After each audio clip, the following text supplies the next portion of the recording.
Dead meme.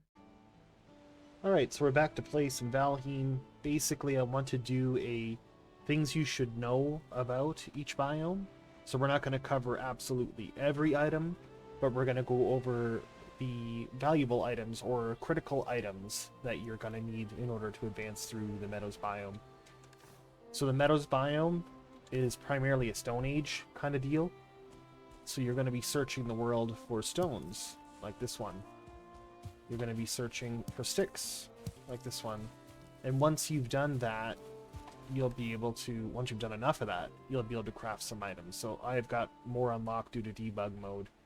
But as you can see, the hammer is an option. The torch is an option. So you'll need to make a stone axe and a hammer first. These two. Stone axe does what you think it's going to do. You can use it to cut down trees and harvest lumber.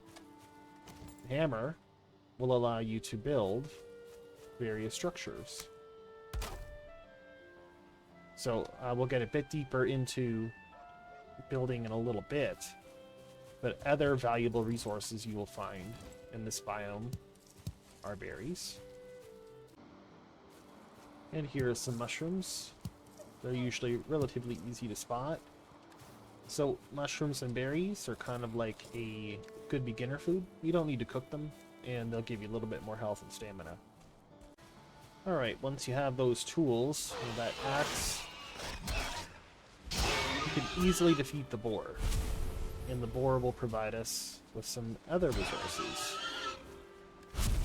So, boar drop their meat, obviously, and leather scraps. They also drop a trophy, but that's not prevalent to what we're talking about here. It's not overly important. Alright, so we found some deer. These are the other animals that are available in the meadows. Now you'll be hard-pressed to kill a deer without a bow or a spear. So with the spear, if you hold down the middle mouse and click, you can do like the special attack. And as you can see, that's alerted the deer that they're not all that bright. So the other option you have is to use the bow. So, while we're looking at the bow, there are a few different arrows you can craft at this level of the game. You got the wooden arrows, which only need wood. The flint arrowheads, which need some flint. I'll show you where that comes from momentarily. Fire arrows. So now we're talking about items that are a bit more complicated to craft that you can't make in your inventory. So let's move on to that. So in order to craft any advanced item beyond pretty much the stone axe and the hammer, you're going to need a workbench. Workbenches need to be enclosed, so inside of a structure, away from the environment. So let's look at important pieces of furniture. So as you can see in the top right there, I'm getting the shelter buff because I am in an enclosed space. But this is a bed, very easy to make. Just put your hammer in hand, you right click, and you can place it in the world somewhere, assuming you've got the resources. Another important piece of furniture is basically the campfire, and you'll need the cooking sticks, the cooking station. So remember that deer and that boar that I killed? Well, this is how you're going to get meat. So you need to pay attention to this. It will burn and turn into charcoal, and then it is not usable for food. So while we're looking at this, this is an upgrade for the crafting station. So this crafting station will be limited based on the support items that are near it. So as you can see, I can put that chop block in there. And there's our cooked meat. And we'll cook the deer meat too. Might as well. So this chop block will increase the star level of this station. And that will allow you to make better items, such as arrows, like the flint head and the fire arrows. And the other added bonus to having a crafting station that's indoors, you can cook the repair items. Any item that was crafted at the station can be repaired here, assuming it's the appropriate level. So we have two different kinds of meat and a mushroom. So there we go. We've got more health and more stamina. Other important furniture that at least I feel is important furniture. At this level, you would be able to put down a deer skin pelt or deer rug. And this will affect the comfort level of the hut here. Will allow you to basically gain a better rested buff. And you can put the you'll need a campfire close enough to a bed in order to use it, and in order to be considered resting, as you can see in the middle of the screen now. So, luckily, we're near a stream. We're going to run down here and show you where a few other useful parts come from. These are necks. They're a hostile enemy, not all that deadly. They'll drop a necktail you can cook that. And flint, this is the very interesting one why we're down here. Flint is used to make the knife, the flint-headed axe, which is better than the one you come with. All those deer skins can be used to make all this deer armor.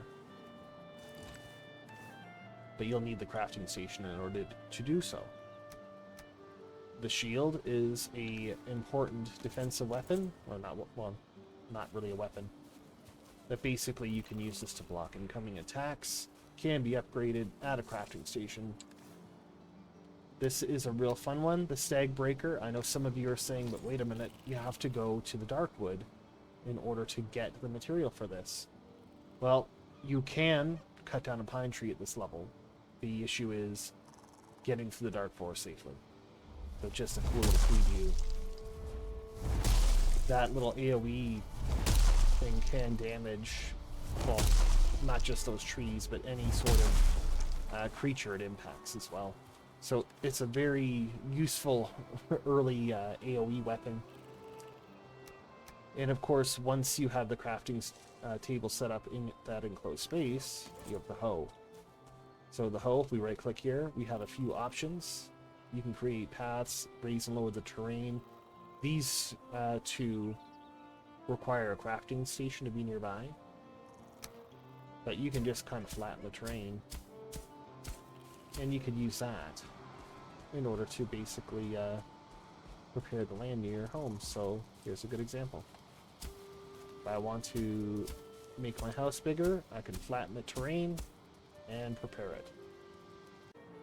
Another important structure you'll find throughout the world, you'll find these hidden mostly inside of like ruined structures and whatnot, and this is the beehive. If you get too close to them, they can poison you, but if you break them, I recommend doing it with a bow, by the way. You'll be able to get a queen bee and make a beehive. So you would go into your crafting station under your hammer. You would choose beehive. So this is a rather important structure, especially as the game progresses. But these bees will eventually produce honey, and you can come here to check the beehive, which will be friendly to you now, in order to acquire honey over time. Alright, here's an example of a ruined building. So basically someone was here long before us, but unfortunately they're no longer here. So if we look inside, you can see there's the ruined bed, and the structure's not in great shape. But the chest here will sometimes have valuables in it, such as money, or arrows, or other useful crafting materials. So this is probably the most annoying enemy you're going to encounter here. He's the Greyling, not very dangerous, but he is going to be the source of your resin, which is what you'll need to make your fire arrows. You might also sometimes get resin from cutting down a tree. It's just not common. So with everything I've shown you, that's pretty much the knowledge you're going to need in order to progress to the first section of Valheim. Basically, you'll be ready to challenge the Meadows boss by making yourself a crude bow at this crafting station, making yourself some fire arrows by upgrading this crafting station with a chop block.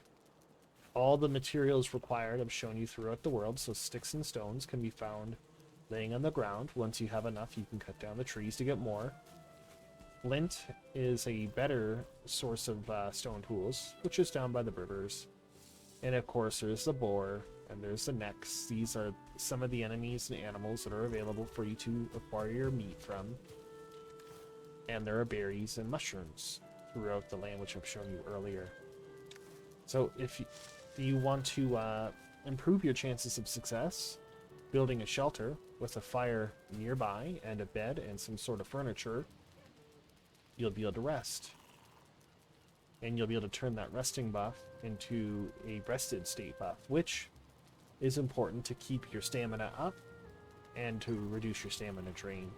Of course, it'll also let you sleep through the night, which will improve your safety. Basically, you don't have to deal with the additional spawns at night. Campfires do require some form of ventilation. That is very fortuitous. Basically, without any ventilation, the campfire smothers. And if you stay in there, you will also, well, if you step on it, you'll catch fire. And you will also suffocate. So, what we can look at now is building real quick. So there is a structure system in the game. Nope, that's not what I want. And as you can see, the structure is slowly getting worse. We're going from blue, which is pretty much perfect, to green, which is good, to a light yellow, which is like not bad, but we're approaching less integrity. So when you're building things, keep that in mind. So start off simple, for just 4 walls around you. As you can see, it's not sitting on the ground perfectly, and a roof, and that's good enough for a structure. I've done a video that goes a little bit deeper into structures, and I'll let that video speak on that behalf. So make yourself a bow, lots of arrows, hunt those deer, get some deer trophies. You'll need 2 of them, and you could fight the first boss. I've also made a video on that, and you can check that out. I'll maybe link it in the description.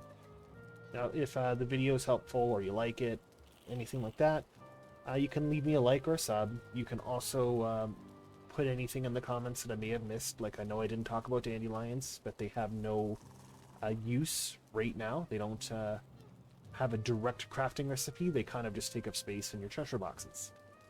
But anyway, thanks for showing up. See you all again real soon.